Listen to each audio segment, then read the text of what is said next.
E aí pessoal, tudo bem? Eu sou o Davi Coelho e finalmente chegamos no momento do ano em que eu passo o Top 100 atualizado para vocês.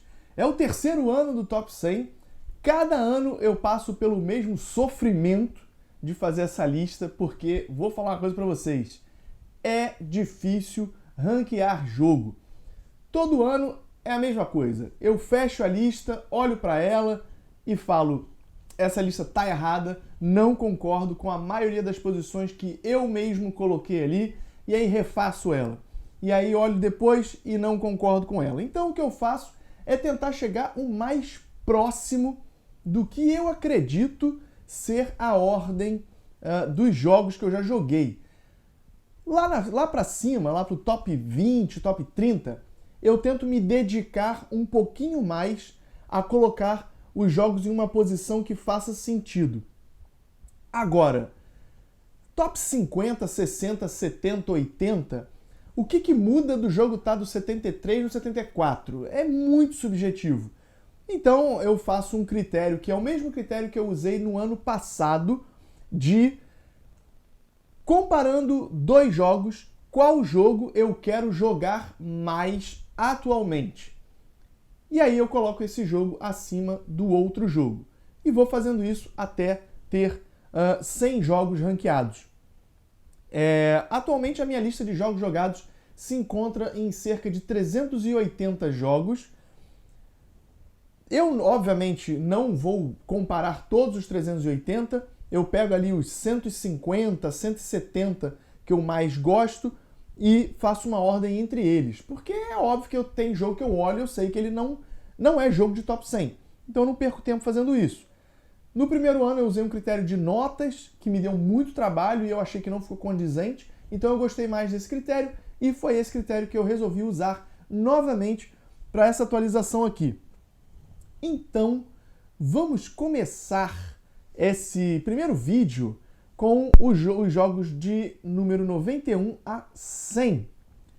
E para começar esse ranking, separei um jogo aqui que está pela segunda vez no ranking. Ano passado ele não estava, ele estava em 2017, em 2018 ele acabou saindo por conta de mudanças de critério, mas esse ano ele volta aqui na última posição, que é o Pablo.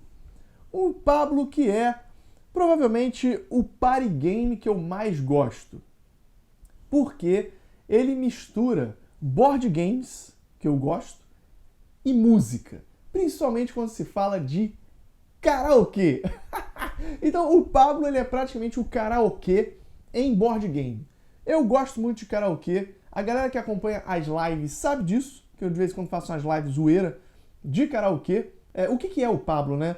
Você basicamente tem cartas com palavras ou termos, assim, tipo ações, barulho, onomatopeia, essas coisas. E aí, na sua vez, você tem que começar a cantar uma música que tenha um daqueles elementos das cartas da sua mão. E você baixa a carta na hora em que a música chega naquele momento. Só que os outros jogadores, se tiverem cartas que se encaixam na letra daquela música que você está cantando, eles também podem baixar cartas da mão deles para cantar junto. E é legal você conseguir cantar uma música que tenha muitos dos elementos das cartas da sua mão, o que é a dificuldade do jogo. Então você vai fazendo isso. A primeira versão do jogo tinha um elemento que eu não gostava muito, que era o tomate. Que se você errasse a letra, alguém jogava o tomate, você tinha que parar de cantar. Eu acho que essa não é a proposta do Pablo. A proposta do Pablo não é nem ganhar. A proposta do Pablo é realmente você se divertir cantando com seus amigos, para quem gosta de cantar, obviamente, e também escolha um local em que você não vai atrapalhar outras pessoas também. Você não vai fazer isso numa biblioteca. Eu acho que numa mesa de bar, alguma coisa assim para ser mais animado e tal, dentro de casa mesmo, assim, é legal. Mas eu já tive a experiência de estar jogando um jogo muito pesado e uma mesa de Pablo do lado que estava atrapalhando um pouco. Quando você mistura esses ambientes assim, pode ser que fique meio complicado. Mas o Pablo, a vibe dele é a diversão. é a cantoria, é você puxar as músicas absurdamente bregas ou estilos que vão, obviamente, te envergonhar perante a sociedade. Essa é a graça dele. A segunda versão do Pablo, feita pela Funbox, agora com uma arte completamente diferente, a caixinha quadradinha, 20x20, ficou muito mais bonito. Eu, se não me engano, não cheguei a jogar ela ainda, mas eles tiraram o elemento do tomate e colocaram outras modalidades de jogo, lembrando muito o programa de música do Silvio Santos, em que a plateia podia cantar. Então, a plateia ia até o microfone e com uma palavra tinha que cantar a música para ver se acertava. Acho que tem essa modalidade no jogo. Eu tô doido para jogar a nova versão do Pablo. É um jogo que eu curto muito por essa vibe de karaokê. Tá aí no número 100, estreando essa lista.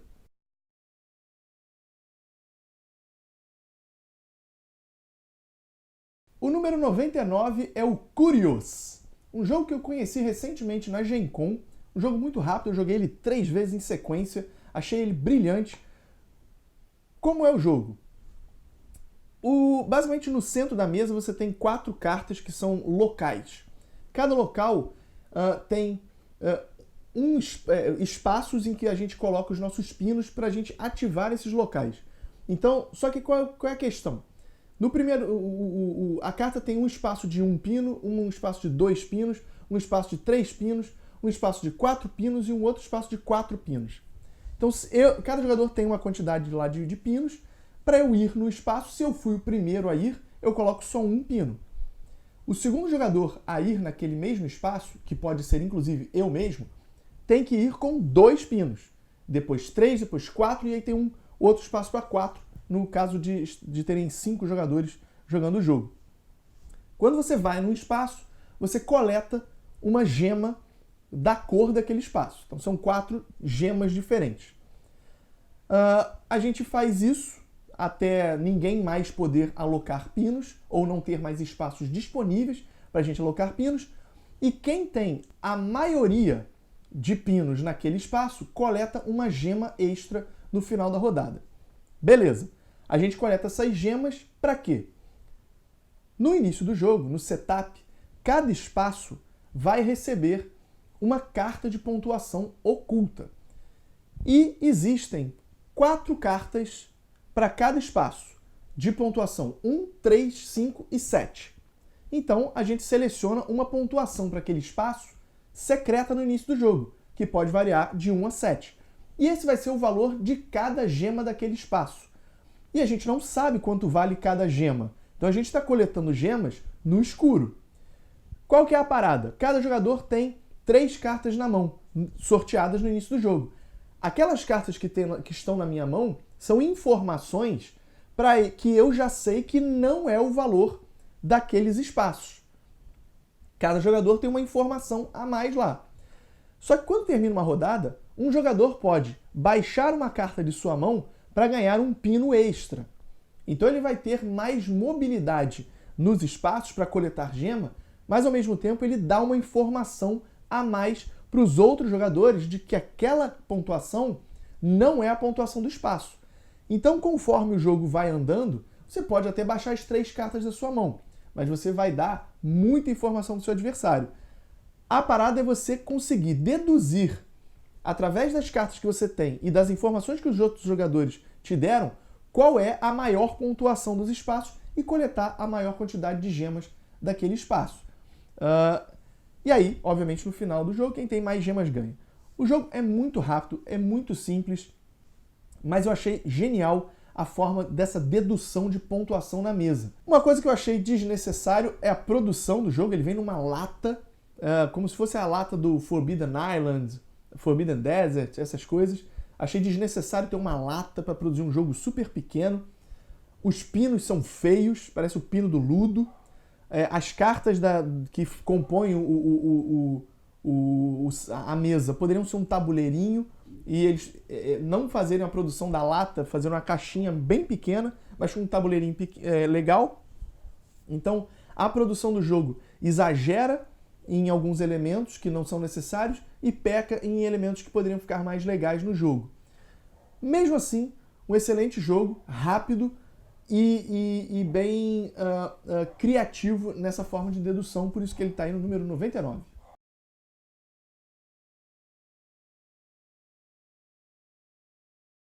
Na posição de número 98, Last Will. Um jogo que está pelo terceiro ano já no top 100, mas a cada ano que passa ele vai caindo nesse ranking. E eu acho até que ano que vem é capaz dele nem estar mais. É um jogo que eu gosto muito por causa do tema. Nesse jogo, nós somos herdeiros de uma fortuna, só que o nosso pai disse que vai deixar o dinheiro dele para o filho que souber aproveitar mais a vida. Então o nosso objetivo no jogo é gastar dinheiro. Nós temos que comprar propriedades na alta e vender na baixa. Nós temos que fazer festas e gastar dinheiro e viver. Então o nosso pai vai deixar a herança dele para quem conseguir mostrar para ele que é um bom vivan. Por isso, por causa desse tema e também da forma como a gente joga através das cartinhas, da compra do mercado imobiliário e na flutuação dele, a gente identificando qual é a pior hora de vender a nossa propriedade e os benefícios que a gente vai ganhando ao longo do jogo, é que eu gosto bastante desse jogo. Ele acaba não vendo tanta mesa assim, muito porque esse jogo quem tinha era o Thiago, e se não me engano ele até vendeu o jogo dele, então a gente tem agora pouca oportunidade de jogar o Last Will. Mas ele ainda está aí no top 100, acredito que pelo último ano, porque ele vem despencando nesse ranking, mas fica aí uma homenagem a esse jogo que o tema é fenomenal.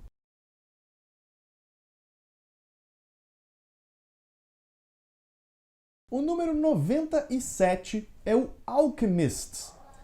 O Alchemist que também está há 3 anos no top 100, mas dessa vez ele despencou, muito possivelmente porque entraram outros jogos lá para cima e também é um jogo que tem visto pouca mesa e ele está aí muito mais na minha lembrança da inovação de ter utilizado um aplicativo como auxílio para o jogo. É um jogo que tem o tema muito bem implementado, de cientistas tentando provar teses, né, através de elementos, né, você tem que descobrir compostos químicos através de elementos. E é um jogo que tem como você jogar sem o aplicativo, mas ele fica muito complexo. E o aplicativo, ele facilita muito a nossa vida, além de ser bem interessante. O Alchemist, para mim, ele é um jogo que prova que a tecnologia pode ser utilizada a favor dos jogos de tabuleiro sem tirar a essência do jogo em si. Muitas pessoas falam que não gostam de jogos com aplicativo, que o aplicativo, que a proposta do board game é você sair da tecnologia e que isso pode estragar o universo do board game. Eu discordo, até porque enquanto os aplicativos não roubarem a cena e mudarem a proposta do board game, é só uma questão de você optar em jogar esse tipo de jogo ou não. O Alchemist ele consegue implementar a tecnologia aliada ao jogo de forma não predatória. Então, acho que ele é um exemplo de que a tecnologia vem para somar e não para substituir. E, fora isso, ainda é um jogo muito legal de alocação de trabalhadores, que implementa o tema muito bem, mas por não ver muita mesa, acaba caindo nesse ranking aqui, mas por enquanto ainda está aí na posição de número 97 aqui.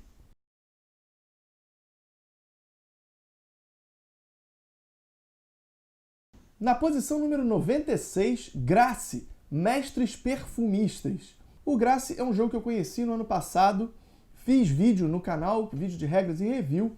No review, inclusive, eu falei que era um dos melhores produtos que tinham disponíveis no mercado naquele momento, né, para se adquirir. E realmente ele se provou ser um excelente jogo. Vencedor do Prêmio Ludopedia do ano passado, né, entrega em 2019, mas referente a 2018. É um jogo em que nós somos mestres perfumistas e temos que fazer essências de perfume, perfumes de diferentes tipos, através de alocação de trabalhador. O que eu acho mais interessante nesse jogo é a trilha de recursos. Na nossa vez, a gente pode mover o nosso... Além de fazer a alocação de trabalhadores, e a própria alocação de trabalhadores é interessante porque você tem que, para ir no mesmo espaço de um jogador, você tem que pagar dinheiro àquele jogador, então ele dificulta a alocação de trabalhador sem bloquear as possibilidades de alocação. Mas o que eu acho mais interessante é a trilha de recursos, que a gente, uma vez por rodada, pode mover o nosso peão em uma trilha e coletar recursos através dessa trilha que fica no centro do tabuleiro, né? E quando a gente consome esses recursos, a gente pode alocá-los nessa trilha de forma a dificultar os oponentes a conseguirem esses recursos ou facilitar a forma da gente pegá-los novamente. Eu nunca tinha visto isso em um jogo, então achei ele muito criativo com essa trilha. É um euro, coisa rara de se ver no Brasil, um euro bem feito aqui no Brasil. O público brasileiro não tem o costume de consumir tantos produtos desse estilo, e mesmo assim esse jogo fez um sucesso bem grande aqui, o que me deixa muito feliz por dois motivos. Um, por ser um produto bem feito nacional, e outro, por ver que o consumidor brasileiro está começando também a experimentar o lado dos Eurogames. Então, Grace, aí o primeiro jogo nacional dessa lista. Fico feliz, inclusive, de colocar um jogo nacional no top 100. Se não me engano, no ano passado não teve nenhum jogo nacional, e esse ano é só o primeiro.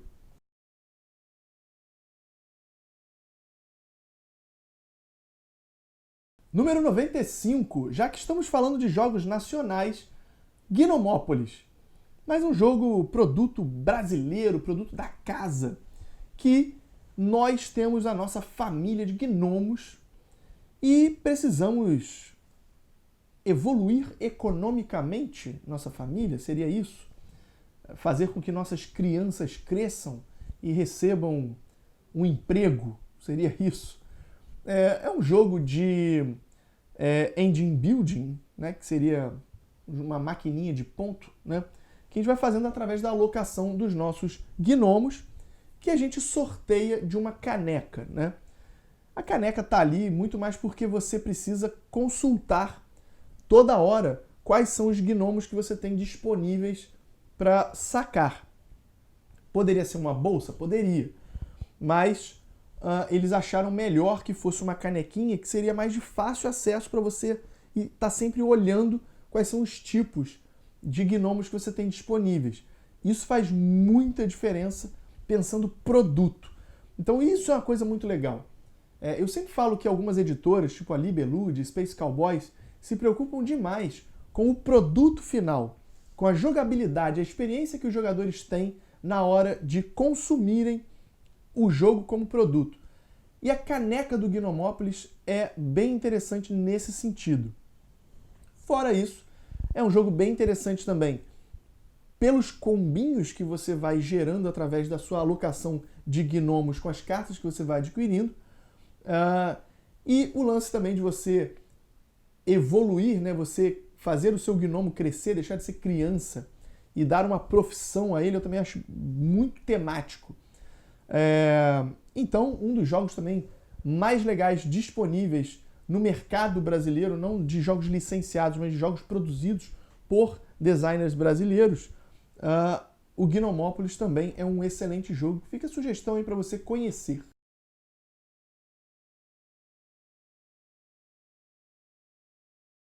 Na posição número 94, Lewis and Clark.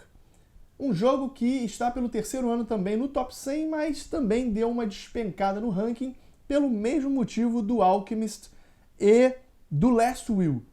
Não tenho jogado tanto assim o Lewis and Clark e também não tenho despertado tanto a vontade de jogar esse jogo. É um excelente jogo, é um jogo de alocação de trabalhadores, que a gente basicamente tem índios para alocar nos espaços, mas eles não são fixos nossos. Então a gente tem que gerenciar muito bem a forma de usar esses trabalhadores associado a uma maquininha de ponto, assim como eu falei do Gnomopolis, um engine building, de gerar recursos para você. E com isso você gerar pontos de movimento para andar na trilha da sua expedição. Então ele é basicamente uma corrida para ver quem chega primeiro no final do rio, só que através de alocação de trabalhador para ganhar recursos, que esses recursos vão te gerar pontos de movimento através de rios ou montanhas, e aí sim você consegue caminhar no barquinho. O legal dele é que cada jogo você pode criar uma forma diferente de gerar essas pontuações. Então isso é muito legal, porque cada jogo parece que é um jogo diferente na sua estratégia. E o gerenciamento dos seus trabalhadores e dos seus recursos, porque você tem os bots que não cabem tantos recursos assim, você tem que ir comprando mais espaços para alocar recurso, fazem com que o jogo seja bem desafiador na forma dessa gestão de recursos que você tem disponível. É um jogo, como eu falei, interessante, mas que ultimamente eu não tenho tido tanta vontade de jogar. Mas ele está no ranking pela qualidade do jogo.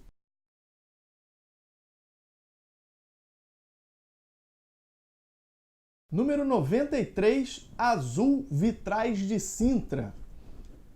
O Azul, eu conheci a primeira versão, obviamente. O jogo foi um fenômeno. Ganhou o Spiel des Jahres, né, no lugar do Luxor. E quando eu joguei, eu achei ele bacana, óbvio, mas achei ele com muita interação no sentido da pernada. Então, não me interessei tanto em jogar mais. O Vitrais de Sintra, ele dá uma amenizada nesse dedo no olho que o Azul tem.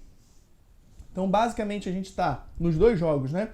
Pegando tiles no meio da mesa para colocar no nosso tabuleiro. E quando você pega os tiles, você tem que pegar todos de uma cor do centro da mesa ou todos de uma cor de das rodelinhas que ficam em volta da mesa. O que você não pega da rodelinha vai para o centro da mesa. A questão é, às vezes você chega para pegar no centro da mesa e tem um monte de cor que não cabe no teu tabuleiro e você toma uma pernada. No primeiro Azul, essa pernada ela era quase previsível e fácil de você contar. Então falta, sei lá, 5 rodadas, 5 jogadores pegarem e você já sabe que é você que vai tomar a pedrada. E isso não acho legal, porque é o acaso. O acaso fez com que você fosse o jogador que sobrou para você a pernada. No Azul Sintra, ele tira isso, porque você...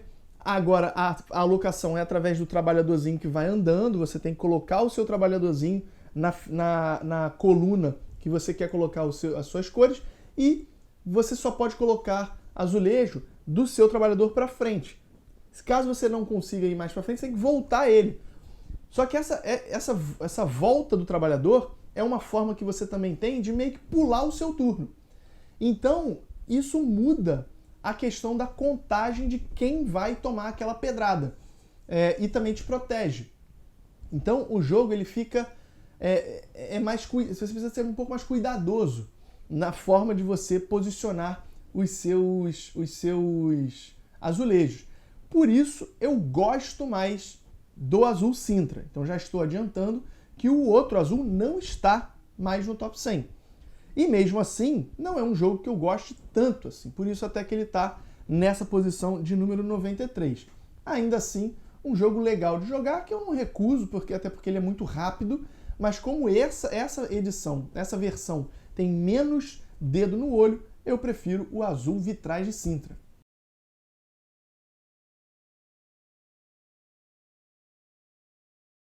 Número 92, Dominion. O pai do deck building.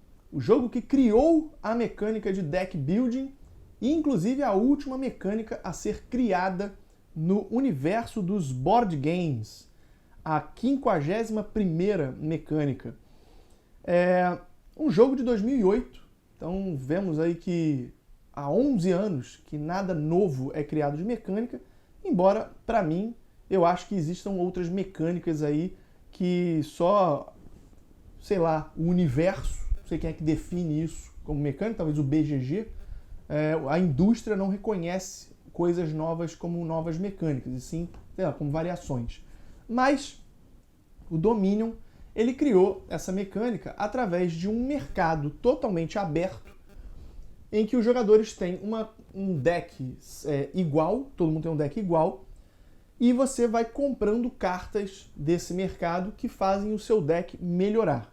E você vai basicamente jogando cartas que fazem você ou sacar mais cartas do seu baralho, ou moedas para que você compre cartas no mercado, ou pontos de compra de cartas. Porque basicamente você pode comprar uma carta do mercado, mas tem cartas que deixam você comprar mais cartas naquela mesma rodada para o seu baralho. Com isso você vai fortalecendo o seu deck e também jogando cartas ruins para fora do seu deck, para você conseguir criar uma maquininha ali de dinheiro para comprar as cartas que efetivamente valem pontos de vitória e não fazem nada no seu baralho além disso. É um jogo fenomenal, mas é um jogo datado. Eu gosto do Dominion? Gosto. Deck Building é a minha mecânica favorita. O que acontece com o Dominion é que ele ficou ultrapassado. Atualmente existem outros jogos que já pegaram essa mecânica e transformaram em jogos fenomenais. Só o fato do mercado ser todo aberto já é uma coisa que, para mim, coloca o Dominion como um jogo datado. Atualmente, você tem jogos de deck building usando fileira de cartas. Então, as cartas vêm num baralho, você vai abrindo aos poucos, então você não sabe qual é a ordem que as cartas vão sair, você tem que se virar com isso. Isso é mais desafiador do que simplesmente você ter aquele monte de carta disponível para todos os jogadores e você conta com a sorte da sua compra de cartas para saber se você vai ter dinheiro suficiente para comprar a carta que você precisa para o seu deck ou não. Então, para mim, a fileira de cartas coloca mais na mão do talento do jogador em montar um baralho do que na sorte de tirar cartas que compõem uma mão boa ou uma mão ruim. Então, assim, ainda assim, é um jogo muito bom, diversas expansões disponíveis para a galera que curte jogar mais um classicão e até mesmo conhecer como a mecânica foi criada. O Dominion ainda é um excelente jogo. Para mim, ainda existem coisas bem melhores disponíveis no mercado, mas clássico é clássico, então para isso é que ele está aí na posição de número 92.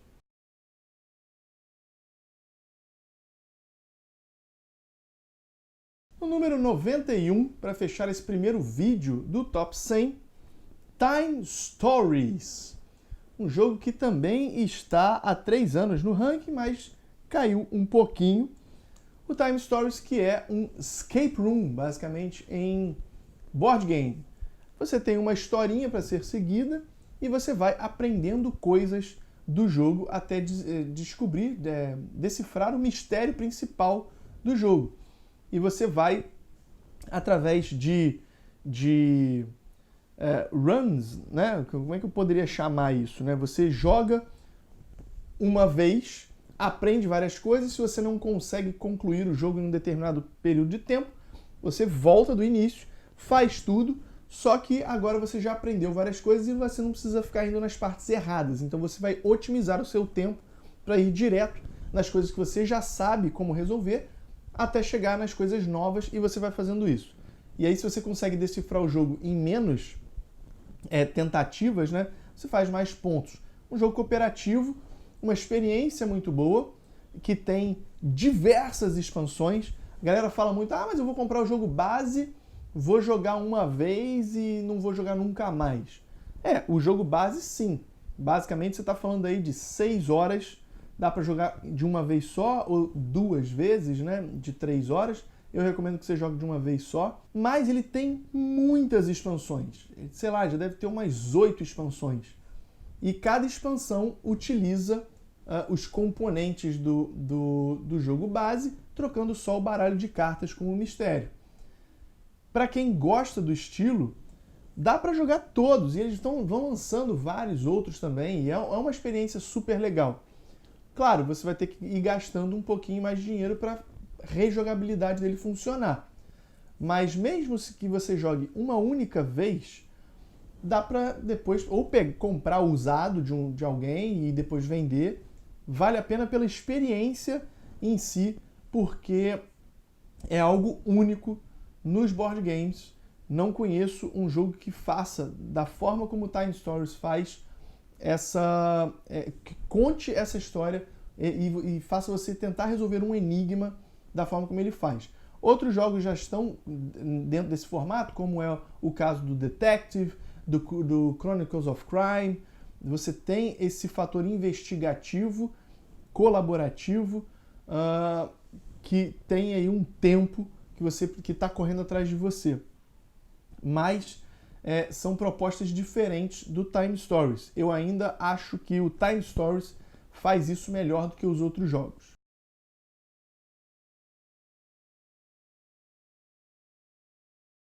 E com isso encerramos esse primeiro vídeo do Top 100. Acompanhe aí os outros vídeos para ver o que mudou. Já posso adiantar que muita coisa mudou para cima desse ranking aí. Será que o Top 10 é o mesmo? Vamos esperar para saber. Se você curtiu esse vídeo, deixe o seu like, o seu comentário, se inscreva no canal e seja um apoiador do Sigo Coelho através do PicPay. Com isso você vai estar ajudando a produção de conteúdo aqui do canal e também vai ter acesso às vantagens de ser um seguidor do Coelho, como grupo de WhatsApp, grupo do Facebook e acesso a sorteios exclusivos para os apoiadores. Eu sou Davi Coelho, vou ficando por aqui, a gente se vê no próximo vídeo.